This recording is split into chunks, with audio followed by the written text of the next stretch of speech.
तो मैं पहले कवि के रूप में आदेश कुमार को आमंत्रित कर रहा हूं, जो राजकीय वरिष्ठ माध्यमिक विद्यालय कुरुक्षेत्र से 10वीं कक्षा के छात्र हैं। और मुझे उम्मीद है जिस मोहब्बतों से आप इसे सुनते रहते हैं, क्योंकि इस मंच का सबसे छोटा कवि है, युवा फनकार है, नया अंकुर है, और आप सबकी मोहब्बतें अगर मिलेंगी तो इसका जो साहित्य की इसकी यात्रा है वो कहीं ना कहीं सरल होगी, सहज होगी और सुगम होगी। प्रिय आदेश। कि हंसते मुस्कुराते जिंदगानी चाहिए, कि हंसते मुस्कुराती जिंदगानी चाहिए, शब्दों की जागृत कहानी चाहिए।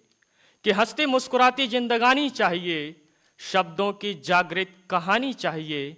सब कुछ मिल जाता है आसानी से मगर, सब कुछ मिल जाता है आसानी से मगर, सिर्फ एक उसकी मेहरबानी चाहिए। हंसते मुस्कुराते जिंदगानी चाहिए। बहुत बढ़िया। बहुत बहुत आभार आप सबका।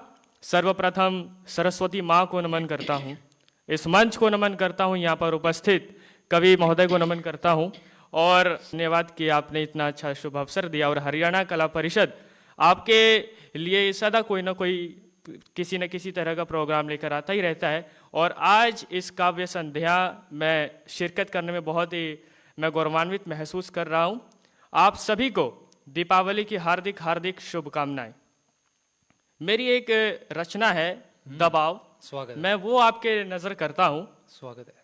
कहते हैं कि जब इंसान जन्म लेता है तो उसके पास सांसें तो होती है पर कोई नाम नहीं होता, और जब इंसान की मृत्यु होती है तो उसके पास नाम तो होता है पर सांसें नहीं होती। अच्छी बात। इसी सांस और नाम की यात्रा को जीवन कहते हैं, और इस जीवन में कई प्रकार के दबाव आते जाते रहते हैं।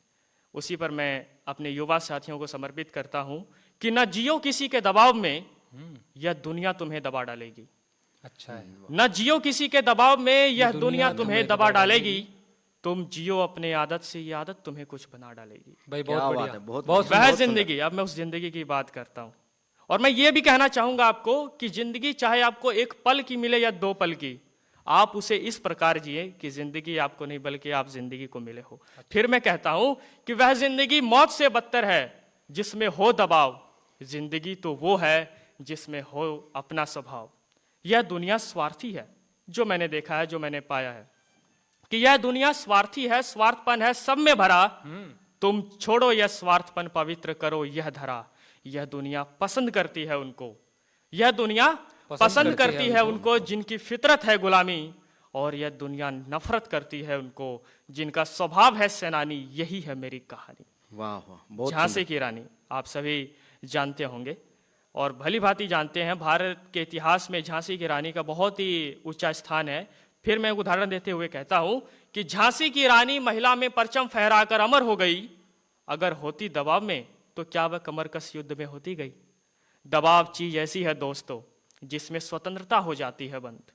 दबाव चीज ऐसी है दोस्तों जिसमें स्वतंत्रता हो जाती है बंद। लेकिन कुछ लोग होते हैं जो दबाव को बनाते हैं उमंग। तुम आखिर कब तक नकल करते जाओगे? तुम आखिर कब तक नकल करते जाओगे? अगर मेरी बात मानो तो तुम एक दिन दूसरों के लिए अपनी नकल छोड़ जाओगे। वाह वाह, बहुत सुंदर, बहुत सुंदर। अगर मेरी बात मानो तो तुम एक दिन दूसरों के लिए अपनी नकल छोड़ जाओगे। कुछ इंसान होते हैं जो दबाव में कुछ गलत कर जाते हैं, लाइक सुसाइड। ये बहुत ही बड़ी खामियां है और ये मानसिकता का असर है कि थोड़ी सी भी दबाव होने पर वो सहन नहीं कर पाते और खुदकुशी जैसे घिनौने काम करते हैं। फिर मैं कहता हूं कि कुछ इंसान होते हैं जो दबाव में कुछ गलत कर जाते हैं, पर महान है वे लोग जो दबाव में अनोखी कहानी लिख जाते हैं। और इससे मैं कहना चाहूंगा कि हर बार टूटने का मतलब नाश नहीं होता। अंडा अगर टूटता है तो उससे चूजा निकलता है। इससे हमें पता चलता है कि हर बार टूटने का मतलब ये नहीं होता कि आप खत्म हो गए, नहीं। कुछ इंसान होते हैं जो दबाव में कुछ गलत कर जाते हैं, पर महान है वे लोग जो दबाव में अनोखी कहानी लिख जाते हैं। जब दबाव हो दोस्तों तो कभी अकेलापन महसूस ना करना, बल्कि अपने आप को दबाव के विपरीत ढाल देना, बस यही मान लेना। और कहता है आदेश कि न किसी के अभाव में जियो, न किसी के प्रभाव में जियो, न किसी के अभाव में जियो, न किसी के प्रभाव में जियो।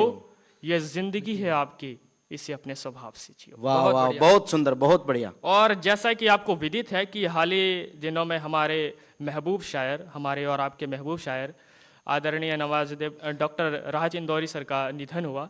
मैं उन्हें इस मंच से श्रद्धांजलि देना चाहता हूं और उन्हीं की पंक्तियां हैं। जो मामूली लोग होते हैं उनको मौत खामोश कर देती है, लेकिन राहत जैसे इंसान मरकर भी और जिंदा हो जाते हैं। फिर मैं कहता हूं कि उंगलियां यूं ना सब पर उठाया करो, राहत सर को समर्पित उन्हीं की पंक्तियां, कि उंगलियां यूं ना सब पर उठाया करो, खर्च करने से पहले कमाया करो। कमाया करो, वाह वाह। कि उंगलियां यूं ना सब पर उठाया करो, खर्च करने से पहले कमाया करो। जिंदगी क्या है खुद ही समझ जाओगे, जिंदगी क्या है खुद ही समझ जाओगे। कभी बारिशों में पतंगे उड़ाया करो, वाह वाह, बहुत उंगलियां सुंदर, यूं ना बहुत सब पर बढ़िया, उठाया बहुत बढ़िया। करो। और ये भी कि लोग हर मोड़ पे रुक रुक के चलते क्यों हैं, लोग हर मोड़ पे रुक रुक के चलते क्यों हैं। अगर इतना डरते हैं तो फिर घर से निकलते क्यों हैं। बहुत बढ़िया। लोग हर मोड़ पे रुक रुक के चलते क्यों हैं, इतना डरते हैं तो फिर घर से निकलते क्यों हैं। जवानी होती है संभलने के लिए, जवानी होती है संभलने के लिए, लोग इसी मोड़ पे आकर फिसलते क्यों हैं, इतना डरते हैं तो घर से निकलते क्यों हैं। और अंत में मैं यही कहना चाहूंगा कि हम अपनी जान के दुश्मन को जान कहते हैं, हम अपनी जान के दुश्मन को जान कहते हैं। यहाँ के इस मोहब्बत भरी मिट्टी को हिंदुस्तान कहते हैं। आप सभी का बहुत बहुत धन्यवाद, शुक्रिया, जय हिंद, दीपावली की हार्दिक शुभकामनाएं। बहुत सुंदर आदेश और बहुत शुक्रिया आपका। आपकी कविता दबाव यकीनन दूर तक पहुँचे, उसका अर्थ जो है, जिस अर्थ को लिए हुए आपकी कविता है, मोटिवेशनल आपकी कविता है, काफ़ी दूर तक पहुँचे, ये ईश्वर से हमारी गुजारिश है। और आखिर में आपने जो राहत इंदौरी साहब को ट्रिब्यूट दिया वो अपने आप में काफ़ी काबिल तारीफ़ है कि आप इस उम्र में उर्दू के इतने महनीय शायर को सुनते हैं, तो काफ़ी अच्छा आप शिक्षा और काफ़ी अच्छी आप दीक्षा यकीनन ग्रहण कर रहे हैं। और जैसा कि मैंने बताया कि बिहार से, मूल रूप से बिहार से आते हैं, और बिहार जैसे कि हमारा पिछड़ा हुआ कहीं ना कहीं एक राज्य है, हमेशा से हम सुनते आते हैं, लेकिन उसके बाद अगर वहाँ से इस प्रकार से कोई बच्चा निकलता है तो अपने आप में काफ़ी ज़्यादा संभावनाएं बन जाती हैं। तो जब आदेश काव्य पाठ कर रहा था तो मेरी जहन में रिहाना रूही का एक शेर गर्दिश कर रहा था, और मैं मोहब्बतों के रूप में, परिमार्जन के रूप में आदेश को समर्पित करता हूं कि इतनी ताखीर से मत मिल, ताखीर मतलब देरी से, कि इतनी ताखीर से मत मिल कि मुझे सब्र आ जाए, कि इतनी ताखीर से मत मिल कि मुझे सब्र आ जाए, और फिर हम ही तुझसे नजर चुराने लग जाएं, और फिर हम ही तुझसे नजर बहुत सुंदर, चुराने लग जाएं। और आदेश के व्यक्तित्व पर, आदेश की परिभाषा करता ये शेर मैंने इनको नवाजा, और बड़ा अच्छा आप सुन रहे हैं।